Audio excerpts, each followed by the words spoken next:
12th chemistry coordination chemistry லேந்து naming of coordination compound using IUPAC guidelines அதில் book example 3 பற்றி தான் பார்க்க போகிறோம். So book example CrEn3 CrFe F6 இந்த மாதிரி ரெண்டு காம்ப்ளெக்ஸ் ஒரே காம்பவுண்டில் ரெண்டு காம்ப்ளெக்ஸ் கொடுத்துருக்காங்க. ஸோ அப்போ ரெண்டு காம்ப்ளெக்ஸ் இருந்தால் எப்படி அதை நேம் பண்ணுறது அப்படின்னு பார்க்கலாம். ஸோ அப்போ அதை ஃபஸ்ட் என்ன செய்யணும், நம்ம பிரித்து எழுதணும். கேட்டையானாவும் ஆனையானாவும் பிரித்து எழுதணும். ஸோ இப்போ கேட்டையான் ஆனையானை எப்படி பிரித்து எழுதுறது? ஸோ இப்போ இதை எடுத்து எழுதிக்குவோம். காம்பவுண்ட் ஸோ இப்போ குரோமியம் CrEn3 CrF6 இப்படி ரெண்டு காம்ப்ளெக்ஸ் இருக்குது. முன்னாடிலாம் ஒரு காம்ப்ளெக்ஸ் தான் இருந்துச்சு, இப்போ இதில் ரெண்டு காம்ப்ளெக்ஸ் இருக்குது. ஸோ அப்போ இதுக்கு என்ன, நம்ம எப்படி வந்து இது கேட்டையான் ஆனையான் அப்படின்னு பிரிக்கிறது அப்படின்னு பார்க்கலாம். ஸோ இப்போ இங்கே நமக்கு தெரியும் ஈங்கிறது நியூட்ரல், இங்கே ஹாலஜன் F6ன்னு இருக்குது. அப்போ இது என்னது, ஹாலஜன்னாலே அதோட சார்ஜ் வந்து மைனஸ் தான். ஸோ அப்போ என்னது, இது கண்டிப்பாக என்னவா இருக்கும், ஹாலஜன்னா இது ஆனையானா தான் இருக்கும். அப்போ இதுக்கு நெகட்டிவ். அப்போ இது நெகட்டிவ் அப்படின்னா இது என்னவா இருக்கும், பாசிட்டிவாக இருக்கும். அப்போ இதுக்கு இங்கே மேலே என்ன எத்தனை சார்ஜ் வருது அப்படிங்கிறத நம்ம பார்க்கணும். ஸோ இப்போ அது எப்படி பார்க்குறது, இப்போ இங்கே E3 இருக்கு இல்லையா. ஸோ அப்போ E3 இருந்துச்சுன்னா இது என்னது, it is a neutral ligand அப்படின்னு சொல்லுவோம். ஸோ இப்போ நியூட்ரல் லிகாண்டுனா 0. நம்ம என்ன பண்ண போகிறோம், நம்பர் ஆஃப் லிகாண்ட்ஸ் எல்லாத்தையுமே இதோட சார்ஜ் எல்லாத்தையும் ஆட் பண்ணி 2ஆல் டிவைட் பண்ண போகிறோம். அப்போ இது 0 அப்படிங்கிறப்ப இது எல்லாமே என்னது, 0 தான். இப்போ இங்கே F6ன்னு இருக்குது. அப்போ F6னா -1, Fங்கிறது -1 சார்ஜ். ஸோ அப்போ -1 அப்படிங்கிறப்ப இங்கே 6ஓட மல்டிப்ளை பண்ணோன்னா நமக்கு என்ன வரும், 6 வரும். ஸோ அப்போ +6. இப்போ இது ரெண்டையும் ஆட் பண்ணி 2ஆல் டிவைட் பண்ண போகிறோம். ஸோ இப்போ லிகான்ஸோட சார்ஜஸ் எல்லாம் ஆட் பண்ணி அதை என்ன பண்ண போகிறோம், 2ஆல் டிவைட் பண்ண போகிறோம். ஸோ அப்போ டிவைட் பண்ணோன்னா நமக்கு என்ன கிடைக்கும், 3 கிடைக்கும். ஸோ அப்போ இங்கே என்னென்னு எழுத போகிறோம், 3 + and 3 - ஸோ இது ஆனையான், இது கேட்டையான். இப்போ பிரித்து எழுதியாச்சு. இப்போ நெக்ஸ்ட்டு நம்ம கேட்டையானை தான் ஃபஸ்ட்டு நம்ம நேம் பண்ணணும். ஸோ இப்போ கேட்டையான் காம்ப்ளெக்ஸ் தான் ஃபஸ்ட்டு நேம் பண்ண போகிறோம். ஸோ இப்போ கேட்டையானை நேம் பண்ணுறப்ப அதில் உள்ள லிகான்ஸை தான் நம்ம ஃபஸ்ட்டு நேம் பண்ணணும். ஸோ இப்போ இங்கே லிகாண்ட் என்னது, ஈனோட ஐயுபக் நேம் என்னது, எத்திலீன் டையமின். இப்போ இங்கே எத்திலீன் டையமின் எத்தனை இருக்குது அப்படிங்கிறத ப்ரிஃபிக்ஸோட சேர்த்து எழுதணும்.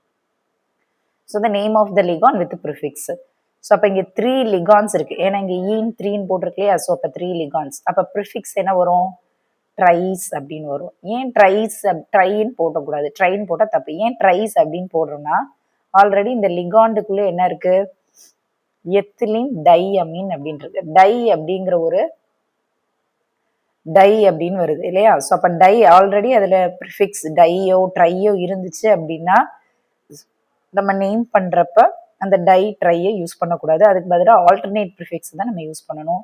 ஸோ இப்போ உள்ள இதில் எத்திலீன் டையமின்ல ஆல்ரெடி ஒரு ப்ரிஃபிக்ஸ் இருக்கிறதுனால இங்கே நம்ம 3க்கு என்ன பண்ணுறோம், ட்ரைஸ் அப்படிங்கிற ப்ரிஃபிக்ஸை சஜஸ்ட் பண்ணுறோம். ஸோ அப்போ இங்கே லிகாண்ட் வந்து நியூட்ரல் லிகாண்ட் தான். ஸோ அப்போ ஈத்தேன் 1,2 டையமின். அப்போ அது என்னென்னு எழுத போகிறோம், ட்ரைஸ் ஈத்தேன் 1,2 டையமின் அப்படின்னு ப்ரிஃபிக்ஸோட சேர்த்து எழுதியாச்சு. ஸோ அப்போ இதில் ஒரு லிகாண்ட், இந்த லிகாண்ட் நேம் பண்ணியாச்சு. லிகாண்டை நேம் பண்ணதுக்கப்புறம் என்ன பண்ணணும், சென்ட்ரல் மெட்டல் ஆட்டம். அப்போ இங்கே சென்ட்ரல் மெட்டல் ஆட்டம் என்னது, குரோமியம் தான் சென்ட்ரல் மெட்டல் ஆட்டம். ஸோ அப்போ இது கேட்டையான் அப்படிங்கிறதுனால என்ன நேமோ அதை IUM சேர்த்து குரோமியம் அப்படின்னு சேர்த்து எழுதிக்கணும். ஸோ குரோமியம்னு எழுதியாச்சு. குரோமியம்க்கு அப்புறம் என்ன எழுதணும், அதோட ஆக்சிடேஷன் நம்பர் எழுதணும் ரோமன் நியூமரல்ஸில். அப்போ ஆக்சிடேஷன் நம்பர் ஃபைன் பண்ணணும். ஸோ அப்போ எப்படி ஃபைன் பண்ணுறது, இங்கே குரோமியம் X அப்படின்னு எடுத்துக்கிறோம், ப்ளஸ்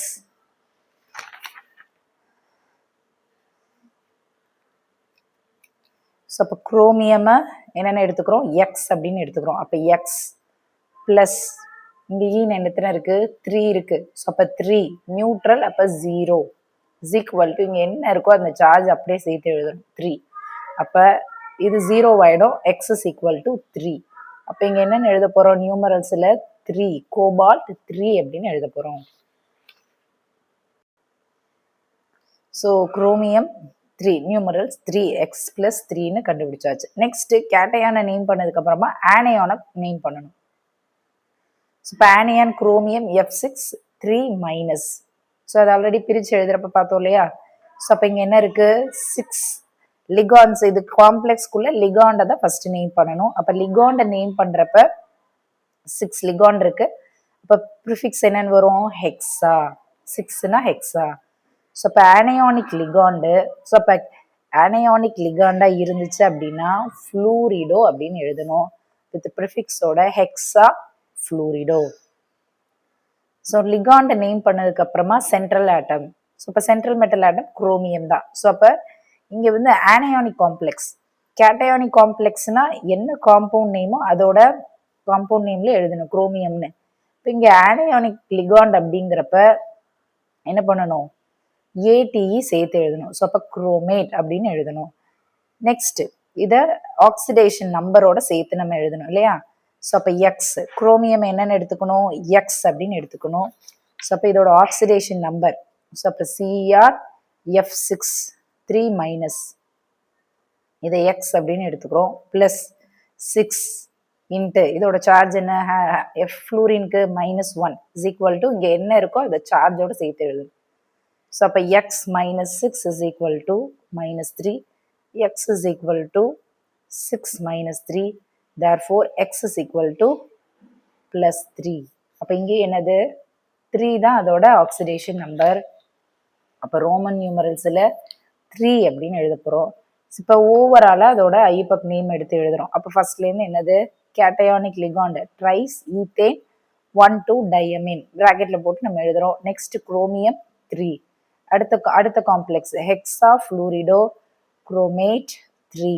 இதுதான் அதோட Aibak name. I hope you understand. Thank you.